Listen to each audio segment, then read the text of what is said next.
We're required to say that this is just general information. This isn't legal advice, and there's no attorney-client relationship created by this. So, you often hear the term estate planning. I like to call it senior planning. Estate planning is kind of a scary term. It's not a great topic to talk about. What happens after one passed away. So, we like to talk about senior planning, things you can do now to better plan for your future and maybe the future of your families. There's many different things to think about. There's the financial aspects, there's property, healthcare decisions, banking decisions. These are all things that it's best to think about now. One thing we were told going back to law school was that, well, what if I don't have anything? Sometimes that's the most important time to take action. The little you do have, you want to protect, or you want to see that passed on to someone. Clients have said, well, I have no family, I don't care. Well, maybe you have a favorite organization or a charitable, some kind of community organization that you want to see what you have pass on to that. I always tell people, you pay taxes your whole life, you really want the state to take everything else. So different planning tools we have available that we can help you with. We have the power of attorney, healthcare proxy, living wills, last will and testament, and disposition of remains. And I'll talk about each of these in particular. The first one a lot of people think about is the power of attorney. There's a couple different ones. The one we use is just a general, durable power of attorney. And what that is you are the individual, you're considered the principal, and the person you choose to be your power of attorney is called the agent. And basically what you're doing is you're allowing this person to step into your shoes. They can become you. They could enter into banking transactions. They can cash, deposit checks. They can pay bills. They can go into court action for you. Basically, this is something that you can sign if you're a sound mind that allows someone to do things for you, to help you out. Oftentimes, people are scared to give someone this power, and it's something to really think about. When you make someone your power of attorney, they can go out without even talking to you and do a whole bunch of things. So you really want to make sure that you trust the person you select. That person's supposed to act in your best interest, but sometimes we see they don't. And so it's really something that you need to talk about with your families, with us, with our attorney, to make sure that you're making the right decision. But it's an important decision to make, because you don't know, you may fall down, or you're just sick, for a period of time, and you can't get out to go to the bank, or there are cash checks that are coming to you, or to pay your bills. So to have someone, whether it be a family member or a friend, that can go out and make sure that these, ongoing responsibilities are carried out is definitely a great thing to have. Important about the power of attorney, again, I kind of covered a few things that, banking transactions, court transactions, real estate transactions. It does not cover healthcare decisions. You'll need a separate document. We'll talk about that in a second. But power of attorney cannot make healthcare decisions for you.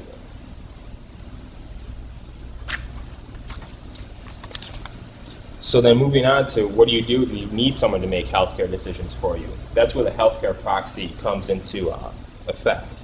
The healthcare proxy is a form that names someone to make those medical decisions for you based on kind of an understanding of what you would want.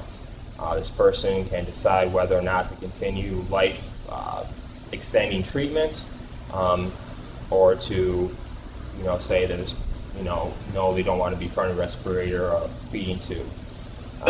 Many times we do both of these at the same time, power of attorney and healthcare proxy. It can be the same person, it's not a problem, but just it's a separate document that New York State requires you to have. It's a very basic form. Again, it's with power of attorney, I put that as a little more responsibility. Someone with power of attorney can empty out your bank account without you knowing about it. Healthcare proxy, they can't do that, but it's still an important responsibility that you want someone who knows your wishes. There's a document that goes along with the healthcare proxy. It's not required, but it's called a living will. Sometimes you hear about that.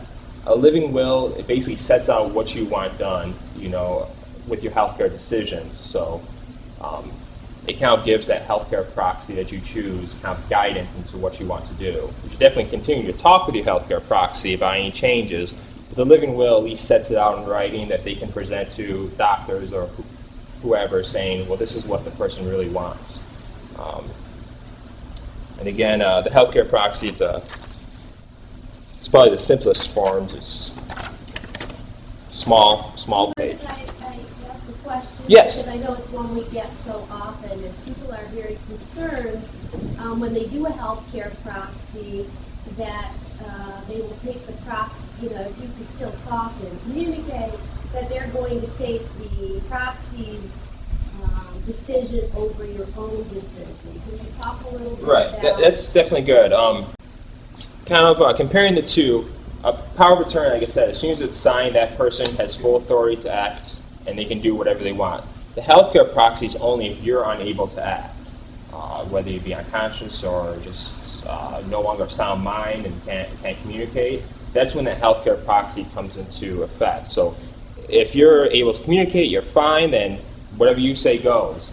Really, the healthcare proxy is for those circumstances where you're no longer able to communicate your medical desires. So it's not that, you shouldn't have that fear that if you sign the healthcare proxy, it's a done deal. And same with power of attorney. Either of these can be revoked. We can help you with that too. If you decide, I no longer want John Doe to be my healthcare proxy agent or my power of attorney, we can revoke that, and that's not an issue. Both, of course, you have to be of sound mind. And when we say sound mind, you have to, sometimes people with dementia, there's a little bit of issues with that, but, if you have moments where, the present, the year, things like that, where you're able to adequately communicate and speak your mind, then we can enter into those documents or revoke them. So nothing that you do, whether it be healthcare proxy, power of attorney, or will, is set in stone. Those can always be changed. Patrick, just a little bit more regarding that. Yes. If someone, let's say, is in the hospital, and there's a question regarding whether they're of sound mind to make their healthcare decisions, is it the doctor that would evaluate it as to whether that patient... Right. It would come down to the doctor's decisions at that point. If they're, if the doctor's trying to communicate and they're not believing that person knows what's going on, then they could look at the healthcare proxy. And that's one thing where you really want your healthcare proxy or power of attorney to be really involved, someone that you trust, someone locally. You don't want someone in Alaska being your healthcare proxy. That's going to be difficult to get that person in. But if you have a family member or a friend and they're with you in the hospital, then they can be right there to help guide the doctor. In terms of creating the documents, we will take that as the attorney, take that responsibility to sign whether you have sound mind.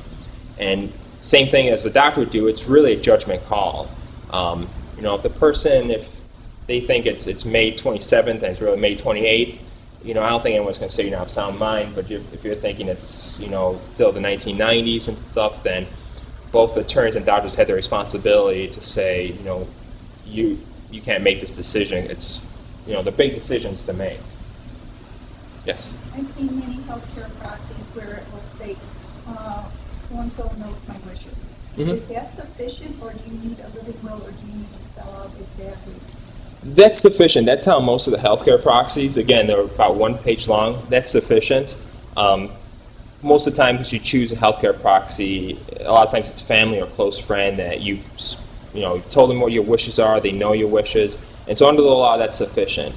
A living will is optional, and that's something nice to have because that really explains a little more your wishes. That, in a legal sense, lawyers like to see that because there's no question, if the living will says you do not want a feeding tube, and so the healthcare proxy denies you having a feeding tube, there's no risk of kind of lawsuit afterwards against that healthcare proxy. So healthcare proxies like it too, because it kind of gives them a backup, gives them that security blanket that they really know what your wishes are. But again, you don't need to have that. If you have already signed a healthcare proxy and then you change your mind about who you want to use, how do you get the other one rescinded? With a healthcare proxy, Basically, all you do is you create a new one. You would forward that on to your healthcare provider and let them know this is my new healthcare proxy, this is my updated. You would then contact your old healthcare proxy, if possible, and let them know that they're no longer the healthcare proxy. And that's all you need to do for the healthcare proxy. As long as, can't go back, I didn't mention that, but with healthcare proxy, you do want to keep a copy, give one to your proxy, and give one to your medical provider. And so anyone you previously said that, oh, John Doe is my healthcare proxy, you'll now want to tell them that John Doe is not, Jane Doe is now the healthcare proxy. Chautauqua County has a online registry, thank you, I was looking for the word. And it's really great because you register your healthcare proxy with the county, and every year or so they send you a letter saying, do you wish to update this, is all the information correct? And if you're ever in an accident, all the paramedics have to do is put your name in it, your healthcare proxy. Right, exactly. And that's actually the form we use. New York State has its own healthcare proxy form, but we use it's the Chautauqua Healthcare Proxy Registry. That's what we use. We fill that out, then we ask your permission, we send that into that agency, and then they keep it on file. So if you're in Chautauqua County, it's on file. We still advise you to give it to your healthcare provider just so it's out there and people know about it. But it's good. I didn't know that they do ask you each year because we don't get that information. I think it's every 18 months or so. 18 months. So it's great. That's what we do. We fill it out and we send it to them, so it's on record there. Could you just touch on a little bit what would happen if you don't name a healthcare agent and you lose capacity? Because I don't think people really understand, the ramifications of having to go after the guardianship of somebody. Right. If you don't name healthcare proxy, if there's no immediate family, really what the doctors decide to do is, they go into, I guess, doctor mode, and they'll make medical decisions based on what's going on. And generally, that might mean extending your life beyond what you may or may not want. Someone, a close family or friend, if they want to, they can try to get what's called a guardianship over you. And that's when they petition the court to basically give them power to make decisions for you, both healthcare-wise and otherwise, personal finances, property. That's a process. It involves court papers filing, going to court, having an attorney appointed for possibly that person seeking to get the guardianship, attorney appointed for you. We do guardianships, but again, it's a process, and it's something that can be easily avoided by filling out a one-page document. And a lot of this, again, people sometimes say, it doesn't matter to me what happens, but maybe to your family or your close friends it does, and it really puts them in a stressful situation too, where they don't have this power and something's happened to you, and they want to act, but they can't legally act, and if they have to go through the court system, it just takes time. And so it's a way to really help out your family and friends as well. What would be the time frame if you had an urgent situation?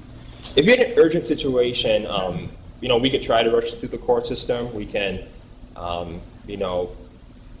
it depends. It could be a week. It could be long. Obviously the attorney has to meet with you, has to create the documents, has to file them with the court. As long as it depends how many cases the judge has. If the judge is away, then the judge has to schedule it for a court calendar. We have to give notice to other parties. Certain people have to be given notice and time to object, such as other siblings, other family members, and so it could be a couple weeks, it could be a couple months. It's tough. Where again, a 5-minute, one-page sheet of piece of paper could save that. So it's definitely something important to act on.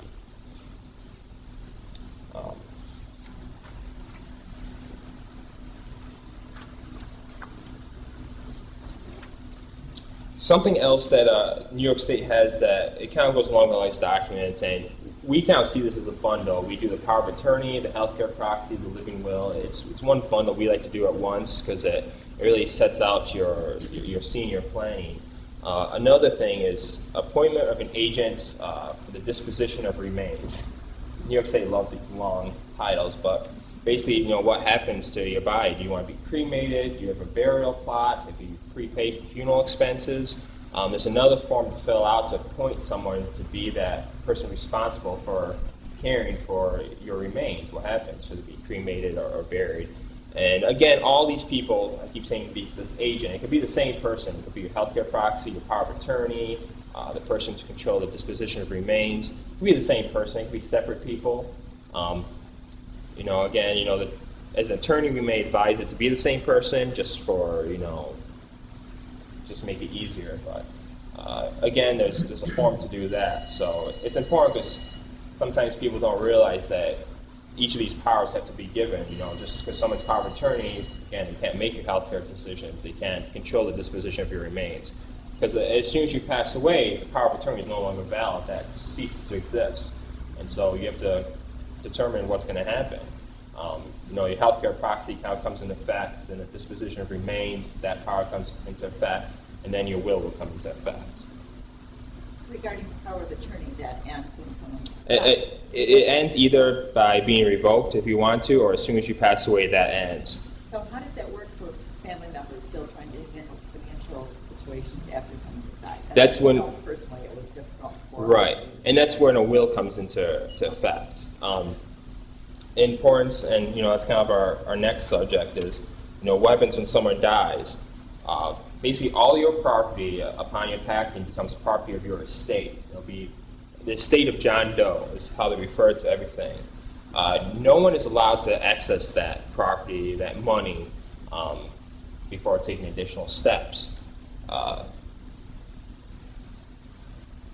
New York State has set rules of what happens if you don't have a will. It's called intestate. You die intestate, you die without a will, and it sets out that if you die, a husband or wife gets half your property. Then it goes on to kids and brothers, and a long list of how property and everything gets divided. Which it's there, it's helpful, but it's best to have a will to set that out. Because again, if you have property or money that you want specifically to go to someone, a grandchild or a charity, it's best to set that out. We often see people who don't have much but say, well, I have this family watch that I really want to go to my grandchild. Well, if you don't put that down in the will, that may not happen. Again, it's something, it's a little bit of planning to really see that happen. If you die without a will, someone can go to surrogate's court. That's the court in Mayville that handles estates and wills, and they can ask to be appointed to be administrator of the estate. So if John Doe dies without a will, his son or daughter can go and ask to be appointed administrator to kind of dispose of the property. If you have what's called a small estate, basically it's under $30,000 and no real property, not a house, you can pay $1 and that person can become administrator and administer that estate.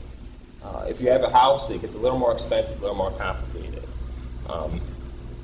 But hopefully through the speech, you avoid putting that responsibility on someone to have to go to Mayville, be appointed administrator, and go about that way. You'll decide to make a will.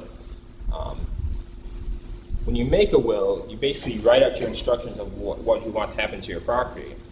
You can give specific gifts to individuals, or you can say, I give everything to my 5 grandchildren divided equally. There's a lot of wiggle room, we can craft different things. In that will, you name an executor, and that's the person who, it's kind of like the power of attorney after life.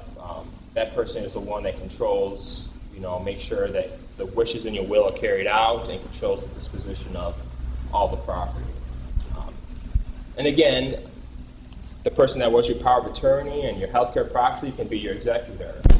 You probably want a backup executor in case your executor can't or doesn't want to be. Usually not the case, but again, the executor upon passing will go to surrogate's court and ask to probate the will, basically introduce the will to the court and be given the final authority to act, to dispose of the property that you choose. Wills are different for each person. We did bring a kind of a checklist that you can fill out and bring to our office so we can see, what you have, what are you looking to do with the property that you have. Again, it could be, it could be a long will. I give my red dress to this person, I give my watch to this person, or it just be, I give all my property to Bob and Sally divided equally. So there's a lot of things to do. It's a little more complicated to do. It probably a couple meetings we'll have to do. We'll do a draft version, we'll do a final version, where there are the documents, the power of attorney, healthcare proxy. That's usually just a one-time meeting to fill out. Chad, I just have a quick question about, you made a point, but I think it needs to be stressed. A lot of people come into our office and think that because they have a durable power of attorney, that person has rights after they die. Right, and fortunately it's not true. Again, the durable power of attorney, it ends upon your passing, so that person no longer has authority to act. And hopefully you pick someone who follows that. Again, sometimes there's, if you pick someone who's shady, it's to say they may still be trying to act when they're not supposed to. But upon your passing, that power of attorney ceases to exist. So, if you still had a lot of money, a lot of property that you want to dispose of, that power of attorney cannot act without, either petitioning the surrogate's court to be appointed administrator, or if they're the executor, to probate the will. Again, we get people a lot of times saying, I don't care, I don't have stuff. Well, I think everyone has something, even, the little, if you have a little, it's best if you want to protect that, to make sure it goes to whoever you want it to be, whether it be family, friends, or community organizations.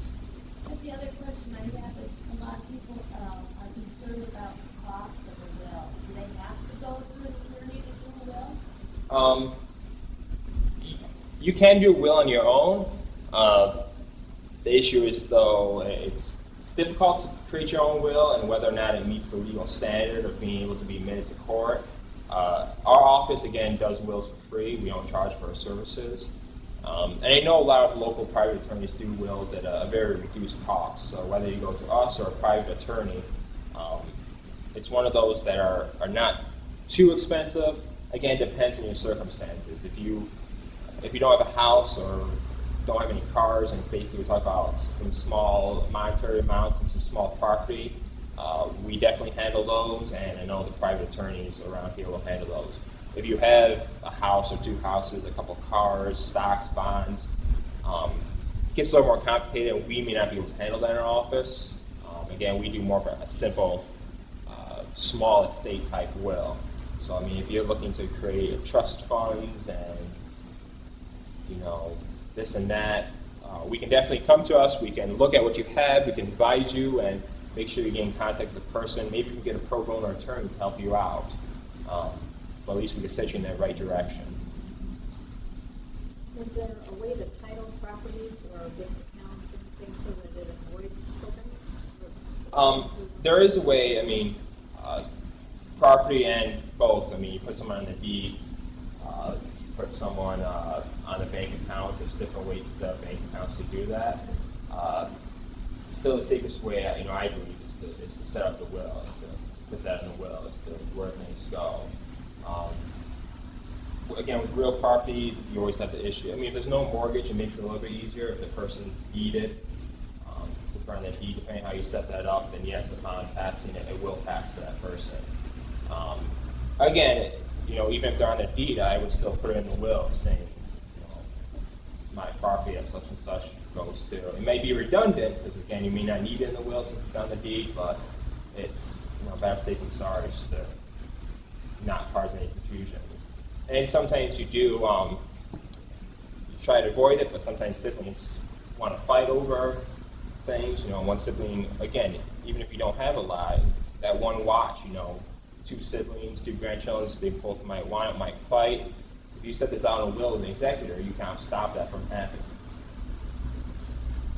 I have another question about, you said that if you die without a will, the person could go to pay a bill and request for $1 or something to be your executor. Mm-hmm. Yes. Do they require anything of that person? Do they have to prove a relationship with you, or Joe Schmo can go? Anyone can go. The court's going to look at that with scrutiny, of course. They're going to want someone, a family member to more likely be that. There is a public administrator, someone who works for the county who could be appointed to handle the estate, mostly just to receive any kind of legal notices that might be brought against the estate. Again, upon your passing, all your property becomes referenced as property of the estate. And so that's what they look at, who's representing that estate. And it's going to be someone who's probably a family member or a close friend. And the court's going to want to make sure that notice is put out there that this person's seeking this power. Are there any objections? I personally have not filed a small estate matter, so I'm not sure. We haven't really had recently any requests about filing, because we usually do the wills, which is great. But I'm sure most of circuit court practice, anytime in circuit court, you have to give notice to what's called interested parties. So usually family members that are still alive and siblings. And so if, some Joe Schmo out there decides that he wants to go around filing to be administrator of different estates, that family is going to be put on notice that someone's trying to do this. Do you object to this? And why is this person wanting to do that? So, but again, that's a great thing. Is the potential out there? I think the potential is out there that could happen. Fraud is constantly evolving, so you just don't know, especially with technology. So putting forth a will is a great way to prevent any kind of fraud. And I hammer on this all the time, and every time I give speeches, again, you may think, well, I don't care, I don't have anything. Everyone has something that they want to protect, that, whether it be money or just a family heirloom or something, a baseball card that you love, that you want to see go to someone that is going to appreciate that. So simple will, again, just avoids all the different what ifs. And so again, I talked about there's this. What if, in regard to the executor, should that executor, if you believe it will act in your best interest, what type of recourse would the estate have should this what if happen with that agent not acting in your best interest? Is there some type of recourse from the estate that could reverse the action that was taken? Or is it possible that a bond would have to be furnished by that executor to effect their actions to ensure that they do in fact act in the best interest of the estate? Good question. Some wills, if you go to some private attorneys, they'll want the executor to act with bond, which is basically just an insurance policy. This executor cashes out all the property and goes down to Mexico. The estate, if they had to pay out bills or give out money to other people, they're protected. There's this insurance policy basically out there. A lot of times we put in our wills to act without bond, which is just a simpler form. Usually, we really hammer the idea that you pick someone that you trust, a family member. It's all about that trust. But you don't know. So if your executor is without bond and they take the money and skip to Mexico, what do? That person is basically the estate. They're representing the estate. So other family members can petition the courts to bring, to remove the executor, to be appointed themselves, or to bring other charges, whether it be criminal or civil. So there's recourse. Again, it's tough, whether it be a power of attorney who cashed out your bank account, or the executor that cashed out your bank account. The money's gone. You could try to track that person down. Again, it comes down to that trust issue. And usually, you pick someone who you trust, and it's a lot safer to put the power of attorney in charge or executive in charge than to leave it up to chance to what's going to happen. That's really what it is. If you don't appoint the healthcare proxy, the power of attorney, or the executor, you leave everything up to chance. You just don't know what's going to happen. Just in this day of age, with all the different types of fraud and scams that are constantly out there emerging, it's something that you want to protect. You want to protect your current lifestyle right now, and you want to protect your property, your remains, and even your family member and friends, the person that's going to take the responsibility. Because there's someone that's going to step up and want to take responsibility. You want that person not to be scared to take that responsibility, not knowing, whether they have the power or not. Some instances there could be expenses incurred.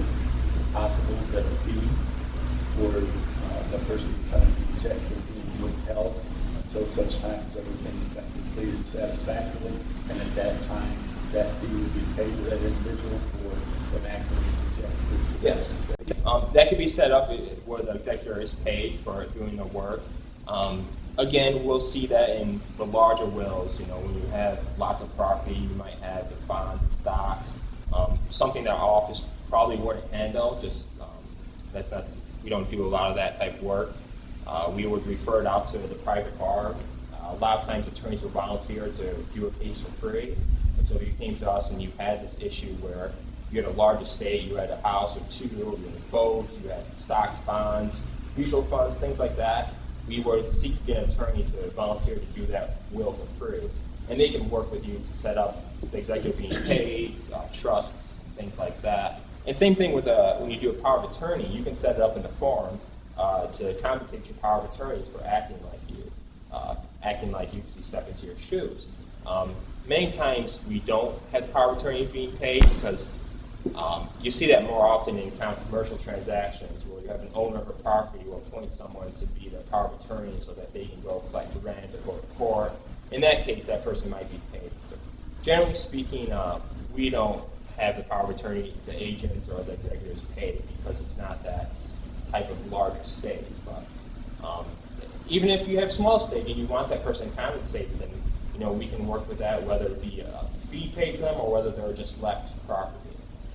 Something for their troubles. But really sitting down with an attorney to work out that will is kind of an individual case-by-case basis where we can work on those issues.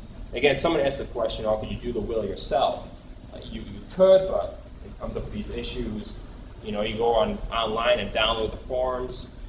There's a lot of different companies out there, but you run into issues and you do the will, you sign it, you hope it's good, and then upon your passing, the executor tries to take it to court, and the court says it's no good, and it would have been better just to go and see the attorney. What are the options for someone that has no one in their life that they can give power of attorney to? It gets difficult. Again, if you don't have that family, you look for a friend or someone. We've had a client who actually their neighbor, kind of stepped up, and the neighbor was someone trustworthy. When someone comes to the office to do a power of attorney, any of these forms, we sit with that person. A lot of times they'll bring in that person who wants to be the agent, but we leave them outside the meeting room. When we talk to this person, we say, "Hey, this is what you're going to be doing. Do you trust this person?" We make sure they're of sound mind, that they really know what they're doing, that they want to enter into this. And then we'll bring the agent in and we'll talk with them to kind of gauge whether or not this person seems like they have the best interest. Again, it's not really our call, but at least we can, communicate to the client. We talk to this person, they raised a couple of issues that we're concerned with. We just want to let you know before you do this. So if they don't have a family member, hopefully they have a close friend. Again, if they die without a will and no one steps up, the county does have what's called a public administrator that will be appointed to dispose of the property. Many times you'll have issues where there might be a lawsuit or foreclosure after the person died, and so the executor is going to be the one that's receiving the foreclosure papers as representative of the estate. And they're going to be charged with paying off any bills and such. But if someone's in that situation, we can definitely talk with them and look at other options. It's tough without someone stepping up because, not many agencies want to take on the responsibility of doing that. And attorneys. Office for the aging, if we can be power of attorney. Right. I mean, office of the aging could if they would want to, but I'm not sure if that gets into sticky situations. No. Right. Don't say that. No. And attorneys too. We try to be neutral. Yes, and attorney too. Like myself, I would not be power of attorney for an individual or their executor. There's actually ethical rules against an attorney receiving property through a will and such. And so, if a client asks us to, we advise them. Unfortunately, we cannot do that. And we would try to work with them. hopefully put them in touch. If they came straight to us, we put them in touch with the Office of Aging that, maybe they could help them, look through a list of family friends and talk with them and about who's a trustworthy person in your life that that would want this responsibility. Again, if it's a small estate, then hopefully a neighbor, someone will step forward. If it's one of those larger estates, when you have those bonds and a large value of money, then we could look at whether or not there's a responsible attorney out there. Because an attorney could be the executor, it just would not be the attorney usually drafting the will. We try to avoid that conflict of interest. How does, say, you go into a bank or something like that, they always want a beneficiary for your account. How does that affect the will? Does that override what's in the will, or does the will override that? Usually the will, it's your final wishes, so that would override that. If there's no will in force or whatever, then this beneficiary would be what the bank would require. There may be, that could be a dispute. I mean, we don't usually see that because, again, we counsel clients to make everything uniform. So you're going to want to make sure your beneficiary at your bank reflects what's in your will and vice versa. That could be a dispute for if someone takes over executor and the will says, I give my bank account of $5,000 to John, but the beneficiary is really Jane, and there's the issue of what takes precedence. And that'd be a legal question. We definitely have to research and make sure that, I would assume that the will would take the precedence. And I think that's what we would push forward, but we'd have to make sure we did the research to make sure that that is exactly what the law is. And when you fill out the checklist and we talk with you when we're creating this will, we ask you, do you have bank accounts? If yes, are they under your name or is it joint? Who's the beneficiary of your life insurance policies? Because again, if your beneficiary is John, but in your will you're creating as Jane, there's these conflicts, and really the idea of creating these forms, the power of attorneys, the healthcare proxies, the wills, is to make transitions easy, smooth, everything's uniform. So we want to make sure that everything's in line with each other. So we work to avoid that kind of issue because it gets sticky because the bank has their regulations and they say, no, we have to do this. And the attorneys may be saying, well, the will says this is what you're supposed to do, and then you're all in court fighting over this. And it could be $5,000, $10,000 in the bank account, or it could be that watch that two people are fighting over saying, oh, it's mine. So we try to avoid those issues. In the situation where someone is close to the end of their life and they decide to put a second person on their bank account so that when they die, that person can continue to pay bills, is that okay to do, or should it? That's okay to do. Again, I talked about when you pass away, everything you own becomes property of the estate, and you can't access it unless you're the executor or you get appointed. That's a funny little thing that happens is that bank account becomes, it's a joint bank account, so you're not really touching the person that died, you're not touching their bank account, it's your own bank account. So that's a way to kind of speed up the process. If different kind of money is going in there, you're both joint owners of the bank account, you both have right to that money in that account. Well, this is a situation where it's literally the older person's money, but they know they're close to death, and they know they're going to have bills that come in. So, as a way of handling those bills, they put, they're not able to sign their name any longer. They're getting close to death, they know this will be pre-decided before they die, that they're not able to handle their affairs. So they put that second person on the account to handle, the last 3 months of their life, to pay the electric bill, to pay those kinds of bills. But then after it, my question was, they can still use that account, right? Because their name's on it. It's not a joint account, it is an account with a second name. Put your name. There's ways to set up the bank account so where upon death it does transfer to that second name automatically. It depends how they set up the bank account.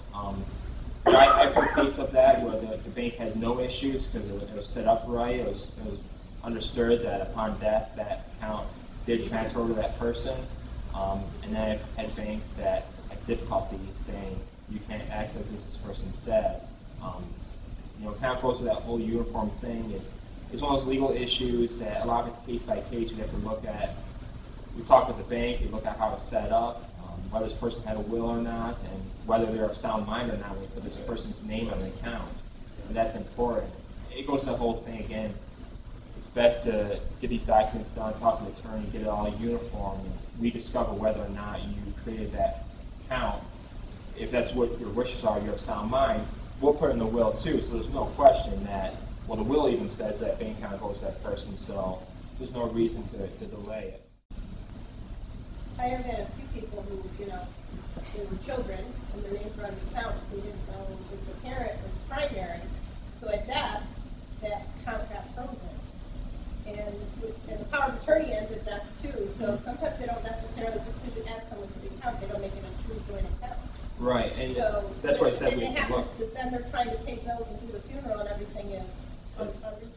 Exactly, and that's what happens. Like I said, I've seen a couple where it was smooth, the bank didn't do that. I've seen other ones where the bank froze it, and you just don't know how the bank set it up. I mean, there's certain ways to set up that account, and there's ways that it looks like it's set up right and it's not. And it's all about making it uniform, and at least the attorney drafting your will and your documents knows what's out there, so they can make sure that upon your death things keep chugging along. There's no delay. Can you restrict the power of attorney to certain things? Yes, you can. A power of attorney you can mold really any way you want. On here, the generic form, there's A through O of kind of general, usual things you see, such as real estate transactions, business transactions, banking transactions, claims and litigation, tax matters. You can select all, you can select two, you can edit it and put in your own. So we see it in kind of business where someone, an owner would sign this and just check claims and litigation so that that person can go to court if they're being sued. If you just want your power of attorney just to do banking transactions, you don't want them to have that authority to sell property, you can do that as well. So there's ways to restrict it. And then I have a question on healthcare proxy. If someone is, goes to Cleveland Clinic, does Ohio have to honor a healthcare proxy from New York State? They should. Again, not practicing in Ohio, I'm not sure really what the laws are. There's the idea of full faith and credit, where they're supposed to give, basically supposed to respect and recognize the laws of one state. So they should, whether or not Ohio does. That's one thing that you may want to talk to. If you've seen a medical provider out there, ask them, what does Ohio do for healthcare proxies? Would you recognize my New York State one? We can also get in contact with a legal aid provider out in Ohio and see what they do for healthcare proxies out there. If it is the same as New York, but Ohio should recognize it under the idea of full faith and credit. But you came to our office and you said, I go out to Cleveland Clinic on a regular basis. We would do some little more research into both contacting a legal aid provider out there and the doctors to make sure that they will recognize it. So I don't want to leave it just to, well, they should. We want to make sure it's a pretty solid thing. So, which is common these days, people going to PA or Ohio for medical treatment. So we would definitely research to make sure that everything, again, is just uniform and the transition's there. Would a most be recognized in every state because it's a medical order? Or would they, do some states not recognize those? What's that? A most medical order for life-sustaining treatment that's done between you and your doctor, and it's a medical order, it goes in the chart versus Again, I would say yes. I would argue that it would. Again, under the Constitution is the full faith and credit, where one state will respect the laws of another state. So you see it also in marriages, where if you're married to one state, another state has to recognize it. So again, it becomes the same thing. I would argue that healthcare proxy, power of attorney, all those documents they should recognize. I would reach out to that state's legal aid provider or even just a private attorney out there and say, this is our situation. We have a person going back and forth. We have these is the state going to recognize it, or should we have this client fill out your state's legal things too, just to be safe? We might do that. I mean, if Ohio has its own kind of healthcare proxy, we might just fill it out. It might be the same exact thing. It might mirror, it might be the same proxy, but it's just going to be that backup to make sure. You know, you can never, in the law, you can never say 100% yes, that's going to happen, because you don't know what's going to happen. You don't know what a judge or a doctor or someone may decide.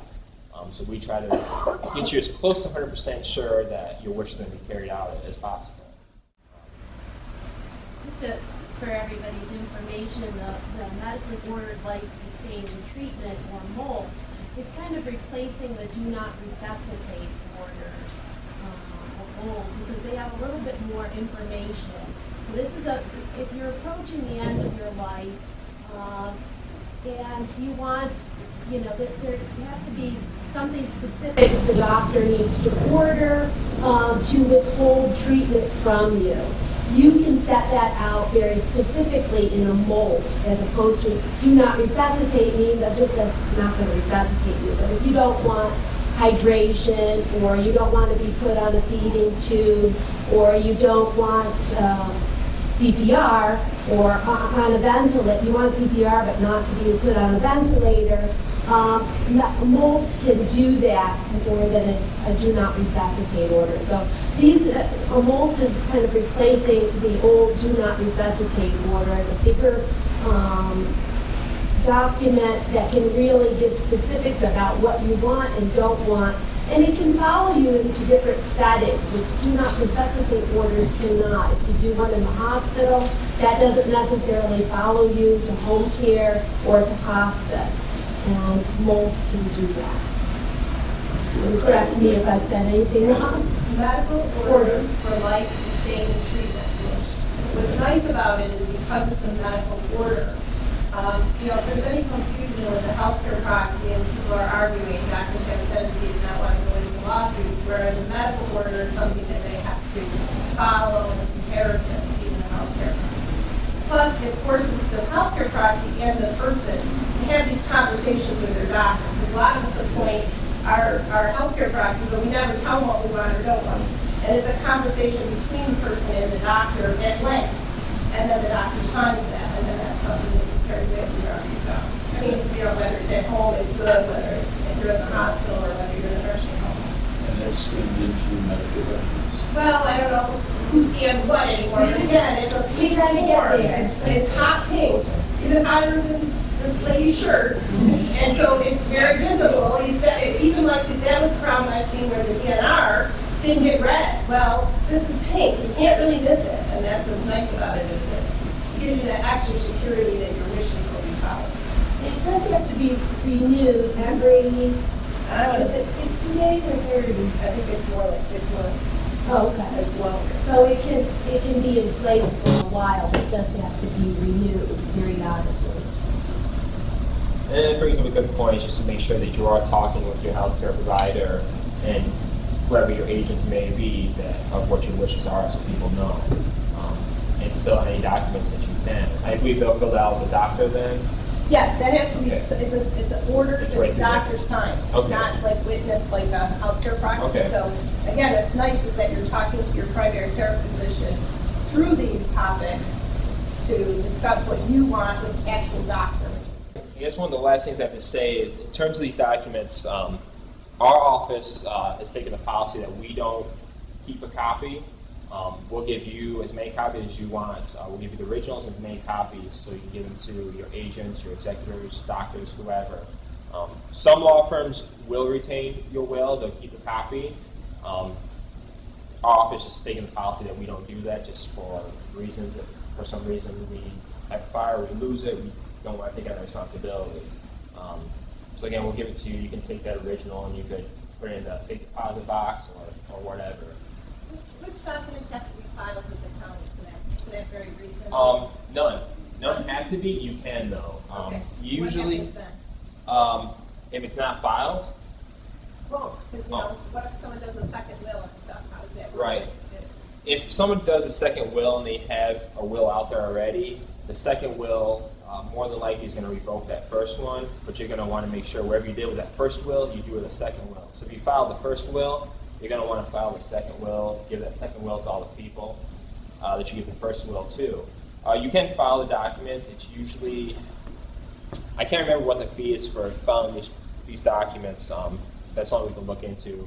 Surrogates court. It's a good idea to file them. They're out there on record. I guess it's not really common practice to file them. A lot of the older attorneys or some of the bigger offices, they just always have retained the wills. That was a practice a long time ago that they would keep the original. We just, with new technology and a lot more things like computerized, we just have not been keeping the originals. It's a responsibility type issue. I recently had 2 clients try to file their wills with the county, Suffolk County. Sometimes they no longer do that. Oh, really? And so I'm wondering if you've done it recently. Have they gone? Told that they don't report it, that it's only reported once the person dies. Really? Did they go to the county clerk or the surrogates court? I'm assuming county clerk. I would have to go to surrogates court. Because my understanding is you go to surrogates court and they will record it. And that, unless it's a change of policy, that's something we'll check into. Unfortunately, these policies are always changing. Yeah, I sent them to the county clerk because I didn't know where to Yeah. send them, and I said, well, we'll start there, and if they, I knew the county clerk used to, because they record power of attorneys for a fee, Right. but they may no longer be doing that, just unfortunately with all the documents and everything they scan, and it's a lot more time consuming. So yeah, I would have to check the circuits court. If they say that they no longer do that, then that becomes, you want to hold on to that original will because you have to present that original. If the original gets lost, destroyed, you only have copies, that can be presented. There's a little more work that has to be done to inform the court and prove to the court that something happens to the original and this is a copy of the original and as good as the original. But usually what I tell clients is that whoever your executor is, give them the original. You keep a copy and give a copy to a friend. Or, you go to a law firm that keeps the original, then you don't have to worry about that as much. So any other questions about? Just one in regard to being asked to be an executor of the estate. What type of liability would you be assuming? Or is there any comeback from decisions that were made, although even legal, from an irate type of relation that felt that they were mistreated? Are you subjecting yourself to further lawsuits? As executor, you're not really putting your personal self out there. I mean, you're the estate, you're representing the estate. Unless you as executor start doing funny business. Everything's above board. And it's above, then as long as you're following the will, if there's an issue, then that individual, whether it be a sibling or a spouse, if they want to sue, then they're going to sue the estate. As executor, you're more likely going to go and get an attorney who's going to represent you in the estate. But as executor, you're really not putting yourself out there. As long as you're following the wishes of the will. If the will's simple, saying I give all my property to my 2 grandchildren equally divided, it's not that hard of an issue. If you're managing trusts and banking accounts and bonds and real estate, a lot of these executives go out and they'll hire an attorney or some kind of firm to assist them in fulfilling their duties. That would be from their pocket. That'll be from their pocket, yes. Unless for some reason the will set that out, giving the executor X amount of money to handle it. Again, our office generally doesn't see that type of large estate. It's usually the smaller estate where there's not a lot there. So there's that potential. Sometimes executors, that's why you point like a second executor because they don't want to serve, or they think they want to do, you start, and all of a sudden all the kids and grandkids are all fighting over this property, and the executor just says, I don't want to deal with this, I want to back away. It's too much pressure sometimes. Again, that's something, and hopefully, you talk to this person, you appoint an executor, you kind of show them the will, they know what's going to happen, they know your wishes, and so there's no surprise that all of a sudden I'm executive of a $5 million estate. What am I going to do? Try to avoid those kind of issues. again, this whole theme is to talk to the people in your lives, the family, the friends, medical providers, so that everyone knows what you want. It's the best thing to do. Any other questions? If not, I got the forms up here. Feel free to take a copy of my business card. Give us a call or give Office for the Agent a call, and we'll definitely set up a meeting where we can sit down and discuss this with you. You're in Jamestown, so obviously it's probably easier for you to get to Jamestown. Our office is in the Hotel Jamestown building, right on the first floor, Suite 1. We do meet out in Dunkirk. I'm actually speaking in Dunkirk this afternoon. Right now we speak at the Dunkirk Library. That's where we meet with our clients. We're working on getting a more permanent facility out there. So we do have such a large population out in Dunkirk. But we're open Monday through Friday, 9 to noon and 1 to 5. So feel free to stop in, call us, email us, whatever we can do to help. Whether it be something like this or if it's a foreclosure, bankruptcy issue, credit card, some kind of fraud issue. We try to help with a variety of different legal issues, and if we can help, we definitely try to go and get that person that can help to speak to you. So, thank you for coming. Thank you, Patrick. Yes, thank you.